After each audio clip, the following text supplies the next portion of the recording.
montre comment une église qui était sortie des catacombes en est venue à sortir de la simplicité pour en arriver vers des aberrations assez spectaculaires.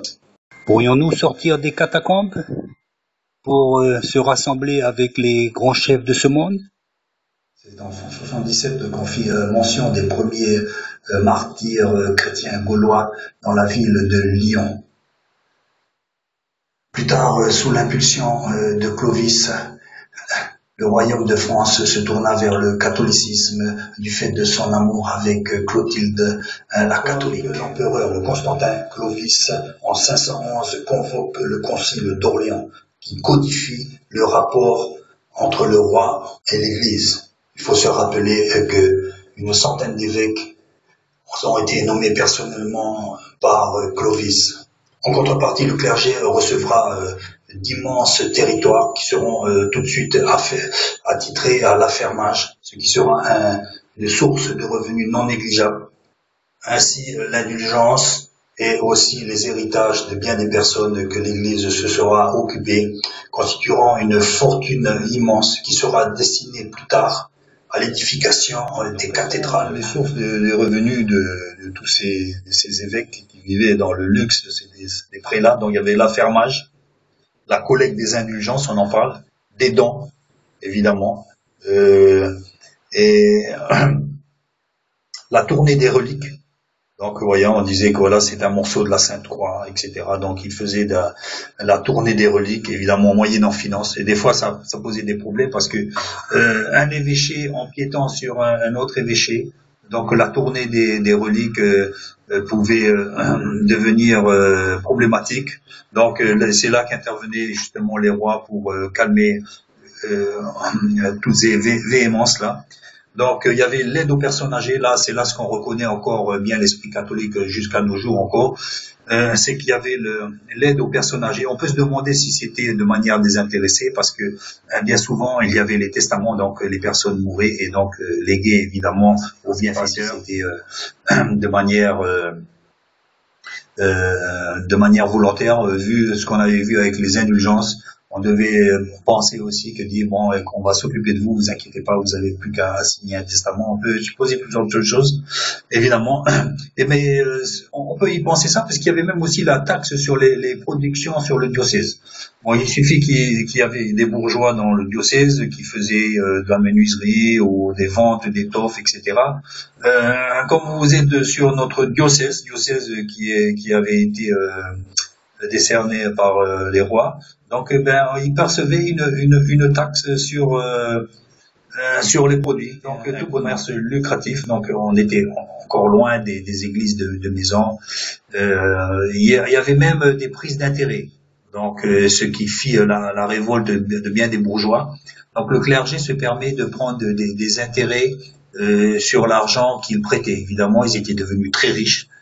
Et donc voilà ce que le clergé catholique développe de cette religion dans le royaume de Gaule. Qu'il est loin le jour où Jésus entrait dans la ville de Jérusalem. Alors croyez-vous qu'après ça il y a eu un pardon, non? L'évêque fait raser les maisons de ces bourgeois justement qui avaient osé défier son autorité. Il fait raser les maisons. Et en 1241, donc il y a la reprise des travaux qui s'étaient arrêtés pendant 8 ans. Puis après, incendier la cathédrale encore. Donc ce n'est que des représailles des bourgeois. C'est vraiment la lutte des bourgeois contre le clergé. Donc, en effet, comme les cathédrales sont soutenues par des piliers, ainsi l'Église catholique a été maintenue par l'Empire romain aujourd'hui par les grandes puissances. Il y avait même l'armée de l'évêque. Donc Louis VI arrive pour calmer le conflit des évêques avec les bourgeois. Donc voilà, comment on peut parler de religion chrétienne dans ce sens-là. C'est exactement comme aujourd'hui le pape. Il fait un concile sur la famille, alors que son église est remplie de gens comme ça, là, d'homosexuels. Et voilà, donc Et pourtant, les gens, je pense que Dieu a permis ces choses-là. C'est une chose dure, on peut dire que ces choses-là viennent de Dieu, mais pas justement pour donner exemple, mais justement comme justement une pierre d'achoppement pour que la vraie Église continue à se battre. Et il en a toujours été comme ça. L'Église a existé avant l'Église catholique et avant les autres sectes. Et l'Église a toujours continué. Donc, au fil du temps, au fil des siècles, la vraie Église, l'Église de Jésus-Christ, qui n'est pas catholique, ni protestant, ni pentecôtiste, a toujours existé, a toujours perduré, a toujours été marginalisée, a toujours été martyrisée, a toujours été critiquée, mais a toujours existé. Donc c'était toujours la guerre entre les bourgeois et les clergés. Et pourtant, ces corporations, ils s'achetaient les bonnes grâces de l'évêché, justement en finançant les boiseries, avec les tailleurs de pierre, les drapiers, etc. Ils participaient à l'élaboration de cette cathédrale et en contrepartie, justement, ils pouvaient faire des réunions dans l'enceinte même de la cathédrale.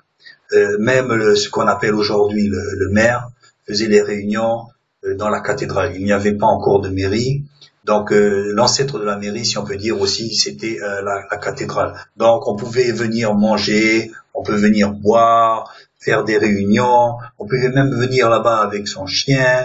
Voilà ce qu'était la cathédrale, c'était, si vous voulez, la maison du peuple. L'Église catholique, elle savait très bien ces choses-là. Elle savait très bien, mais alors je pense qu'il y avait deux attitudes. Elle pensait que ces choses-là régulièrement sont mises à jour. Hein, le Vatican veut mettre la lumière sur ces choses-là pour faire voir qu'elle s'occupe de ces choses-là. Hein. Mais en même temps, on se doute qu'elle attend encore des nouveaux arrivants, des nouveaux postulants pour la prêtrise afin de remplacer ces brebis galeuses, parce que si elle les remplaçait tout de suite, il y aurait vraiment des églises qui seraient des bâtiments qui seraient mis en vente certainement, hein, parce que il y aurait une hécatombe parmi les prêtres catholiques. La deuxième solution, c'est qu'ils pensent que les évolutions de l'Église vont changer pour accepter une certaine idée de l'homosexualité. C'est ce qu'a voulu faire le pape François quand il est arrivé. Il a demandé justement au clergé pour réviser un peu leur attitude trop austère, ce qui n'a pas été fait. Donc, qu'est-ce qui se passe? Les gens commencent à être outrés et puis sortent du placard et disent ouais ça y est, je suis homosexuel. Soit on découvre qu'ils sont homosexuels, voire pédophiles, soit ils en peuvent plus et puis bon, j'en peux plus, j'arrête. Pas pour le juger, mais pour comprendre cette personne sans accepter, car ces choses-là sont condamnées par l'Église catholique, mais l'Église chrétienne. Quel soulagement pour cet homme.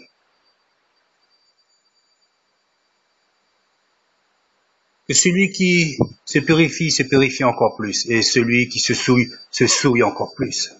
Et pourquoi cette secrète espérance que les prêtres entretiennent en eux-mêmes de ce qu'un jour l'homosexualité pourrait un jour être acceptée. On se rappelle que le pape François, quand il est arrivé sur le trône, avait vraiment affirmé clairement qu'il fallait évoluer sur la position de l'homosexualité, ce qui n'a pas été fait.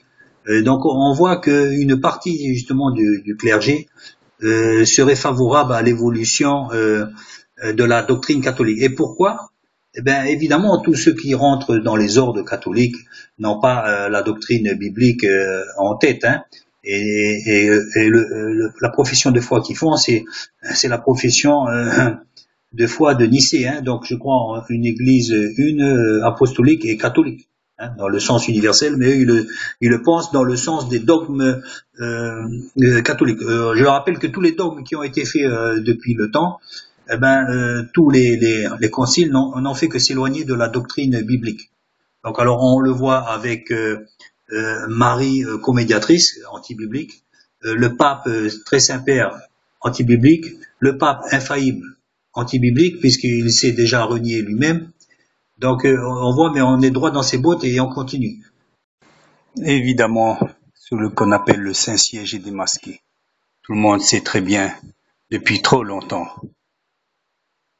La veille de l'ouverture du synode apparaît très grave et irresponsable parce que ces révélations cherchent à soumettre l'Assemblée synodale à une pression médiatique injustifiée. Pourquoi serait-elle injustifiée? Pourquoi? Que veut-on cacher? Le peuple ne sait déjà.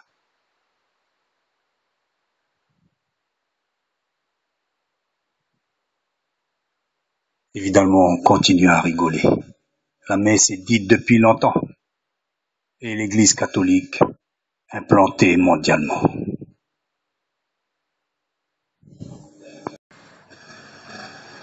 Que veut dire que ce prêtre est agi de manière irresponsable? Cela veut dire que ces choses-là devaient se traiter de manière interne. Cela veut dire aussi que personne ne devait savoir ces choses-là pour pouvoir continuer à avoir la main mise sur les affaires du monde, à pouvoir faire des conciles sur le climat, à pouvoir se réunir avec les grands de ce monde avec une virginité toute retrouvée. Nous savons très bien que beaucoup de choses ont été étouffées ou tentées d'être étouffées de par le monde et de par les siècles. Comment faire un concile sur la famille alors que notre Église est truffée de pédophiles et d'homosexuels? Et je pense que Dieu permet ces révélations parce que les gens étouffent dans le carcan catholique. Beaucoup d'hypocrisie. Tout le monde sachant évidemment que beaucoup d'homosexuels pratiquent le culte dans cette dénomination. Beaucoup de pédophiles aussi. Et ces choses-là, la responsabilité voulait que ces choses-là ne devaient pas être sues pour pouvoir continuer, combien bien on le savait, pouvoir continuer à faire des conciles et à pouvoir être le garant de la morale mondiale. De toute façon, quand bien même les yeux du monde pourraient s'ouvrir sur le vrai visage de l'Église catholique.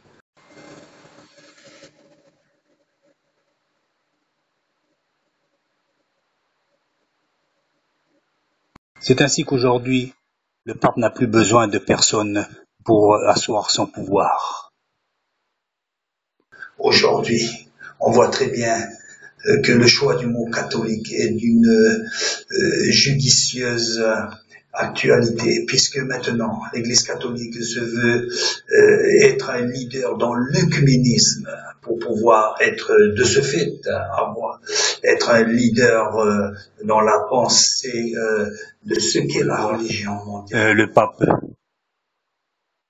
commence à vouloir faire une église œcuménique, évidemment, sous l'égide, certainement avec la forte présence catholique, évidemment, catholique qui veut dire universel.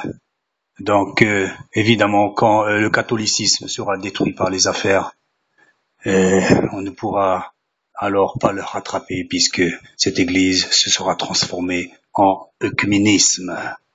L'église mondiale est en route. Et en ayant été à l'origine de ce rassemblement œcuménique, on est autant plus catholique, puisque catholique veut dire universel. Le tour est joué, la messe est dite. C'est ainsi qu'aujourd'hui, le pape n'a plus besoin de personne pour asseoir son pouvoir. Amen.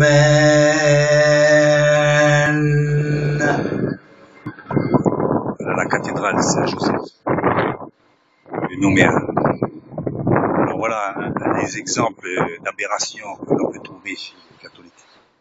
Et aberration, et pourtant ils le mettent sur le fronton de l'église. Regardez-moi ça. Guillaume Douaré, qu'est-ce qu'il a fait, le premier évêque de Nouvelle-Calédonie? Il a donné ce pays à Dieu.